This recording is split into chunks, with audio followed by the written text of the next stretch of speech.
Hey, everybody. Welcome to another Live with Kevin. It's Monday at noon Eastern time.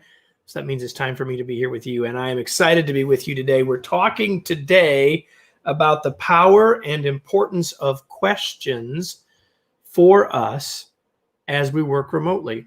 And so, as always, since we're here live, please share your questions, your comments. I'm happy to talk about whatever you wish.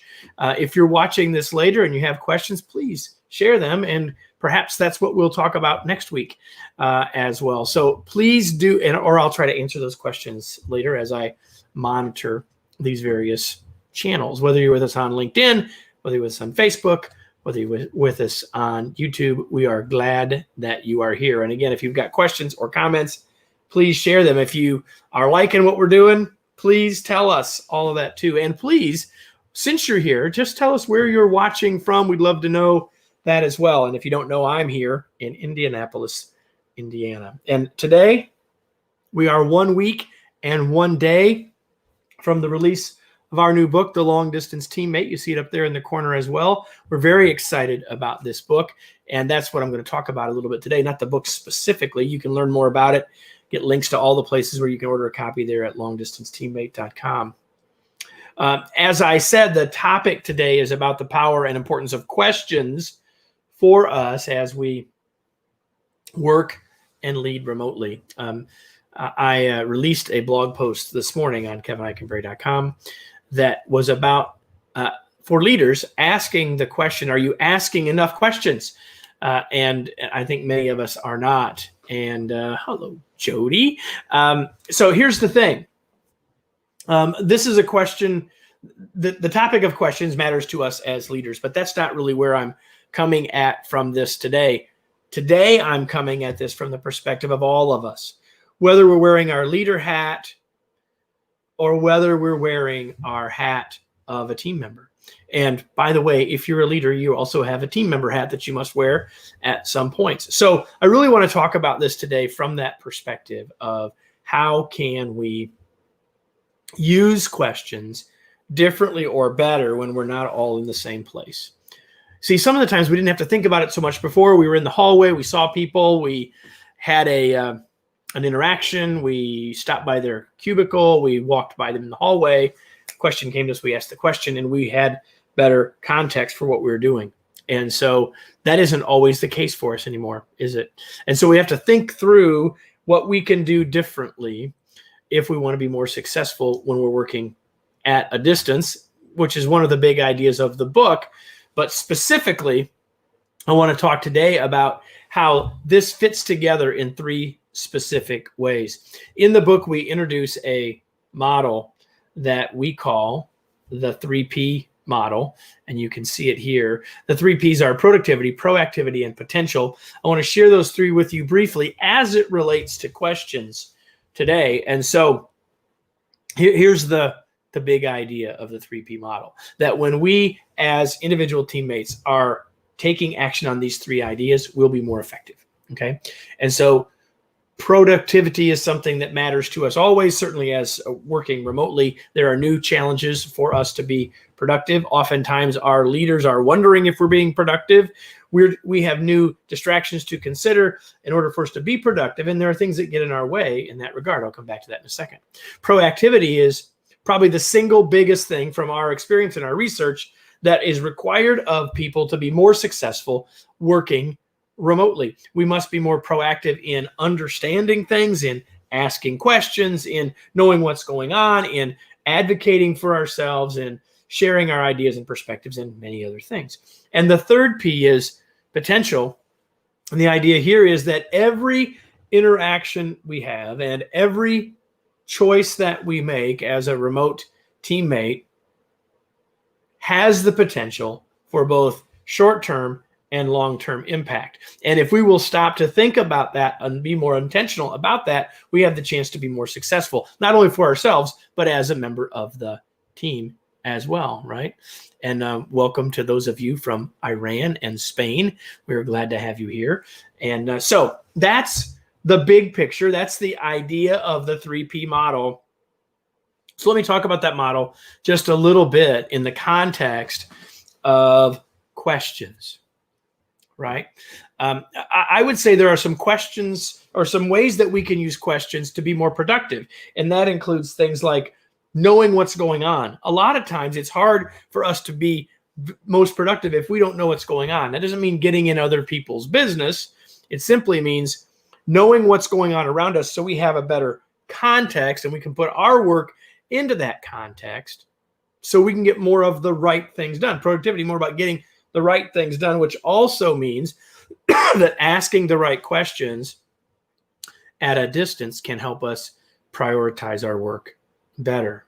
One of the questions that's always going to be a challenge for us when we're remote is, what's the best use of my time right now? What are the things I ought to be working on at this moment? And the more we know what's going on around us, the better informed we are, the better we can answer that question. In terms of proactivity, and certainly that's part of what I was just saying, is being proactive enough to do that. That's helpful.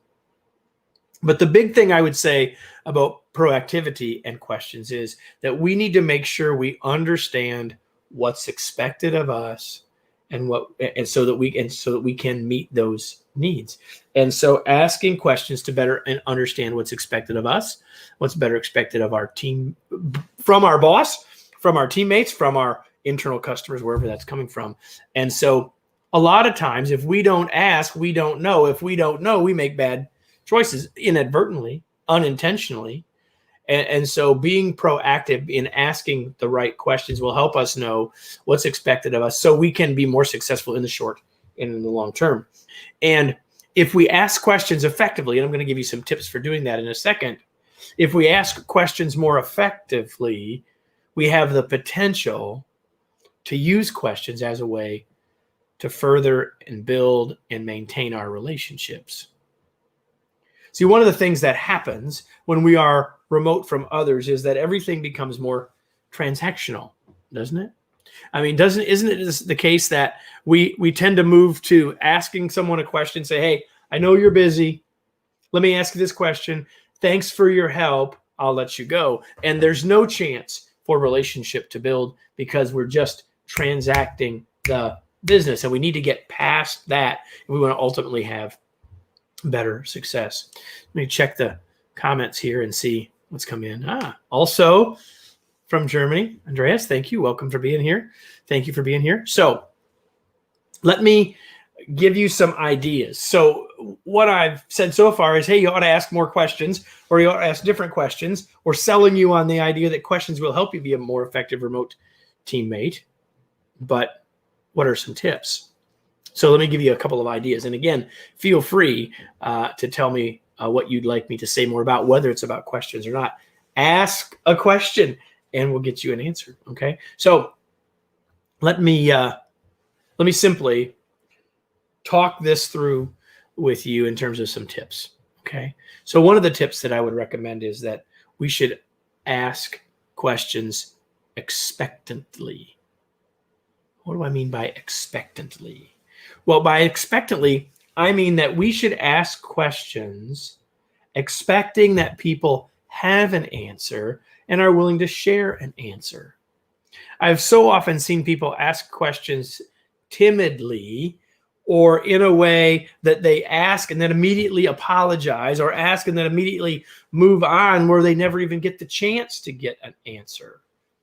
So I really encourage you to always ask questions with a positive expectancy that people will have answers or have an opinion that they're willing to share with you. Now, when I say don't be timid, I don't mean that we should be aggressive, but rather that we should be willing to be bold and ask the question. Remember, being proactive means that maybe we ask the question no one's asking.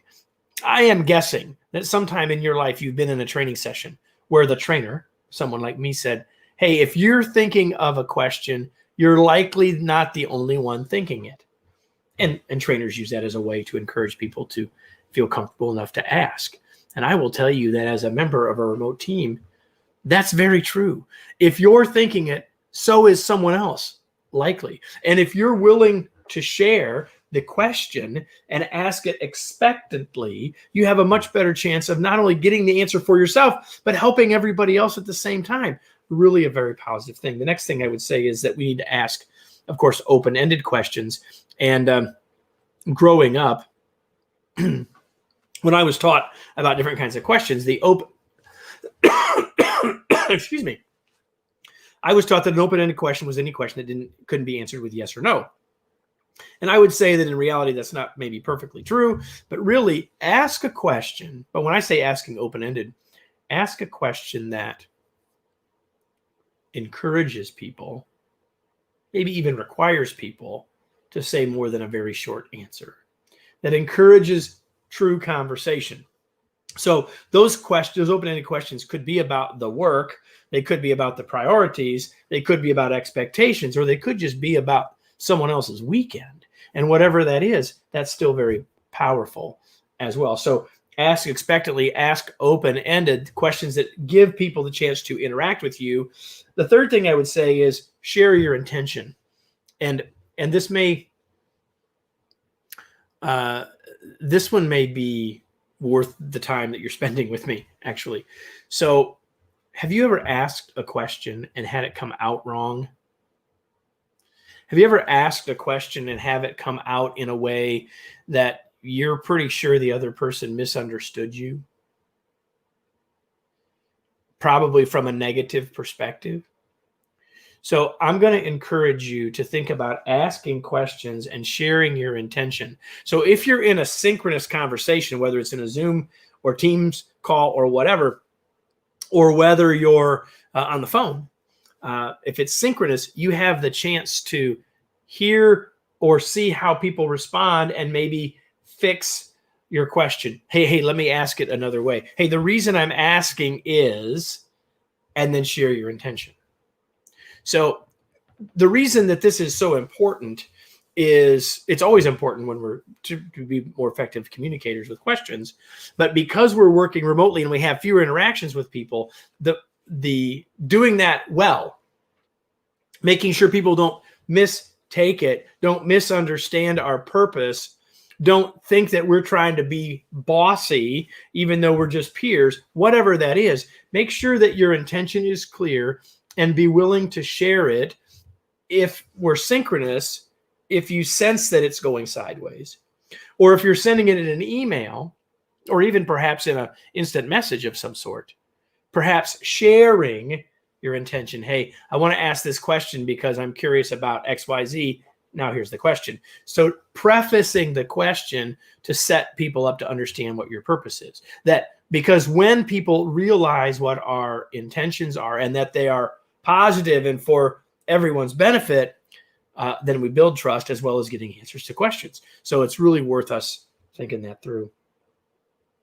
And the last thing that I would give you in terms of these 4 tips for making your questions more powerful when you're doing it remotely, I could probably give you 14 tips, but I've got 4 today. And the fourth one is, and I hinted at this already, is think about your medium. Is this a question you want to ask in an email or an instant message? Is this a question better asked face-to-face, or our best case of face-to-face now is with our webcams or on our phones or whatever? And because where we ask the question as well as how we ask the question will impact the kind of results or answers that we get. So think about doing it asynchronously, like in an email, especially if you want to give people a chance to think about it. Ask the question in a Slack message or an instant message tool, whatever your tool is, if you need an answer more quickly. If the question has nuance to it, or if you're really hoping for it to generate conversation, stay out of the typing modes and go to our webcams or go to our phones. I actually believe that this is the forgotten tool of remote leadership. I'm going to be talking more about this in the coming weeks. I don't think we're using our phones enough for what they were originally designed for, which is to talk on them. And so, again, the phone is a way to give us real-time synchronous communication and perhaps giving us the chance to build on our relationship with people at the same time. And so 4 tips for you to have more effectiveness in your meetings in your interactions with folks as a virtual teammate, as a remote teammate, as a long distance teammate. And that would be number one, to ask expectantly, ask knowing that people likely have answers. Ask with open-minded questions so that you have a chance to create the interaction that you want or need. Ask and share your intentions if you think they might be misunderstood or it wouldn't be clear. And then lastly, think about your medium and your audience. What will work best to get your question to create the kind of impact that you'd like it to have? So we started out by talking about the importance of productivity, proactivity, and potential, and applying that to questions. Then we came back and talked all of that through and gave you some specific tips. So before I go, does anyone have any questions for me? Anything at all that you'd like me to answer? You'd like me to clarify? You'd like me to say more about? Anything at all? Anybody? Here's the chance to do that. All of you that are here, I welcome. I'm glad that you have been here. But if you've got a question, now is the perfect time to ask it. And while you're deciding to ask and deciding to be proactive in asking, and while you're typing, I will simply say that today's Live with Kevin is sponsored by our new book, The Long Distance Teammate. You can go to longdistanceteammate.com right now to pre-order your copy. It comes out a week from tomorrow on the 19th. And I can tell you this, if you go to longdistanceteammate.com, I'll put that back up here for you. If you go there, pre-order your copy, you can see what you can do to get some free bonuses for you. And the more copies you buy, the better the bonuses for everyone that you're buying copies for. So longdistanceteammate.com, great place to go to learn more about the book and find out about all the bonuses that you can get with it. And with that, I'm going to let you all go. Wish you a happy Monday. Encourage you to continue to think not just about how do I get more work done when I'm working remotely, but how can I truly be a remote teammate?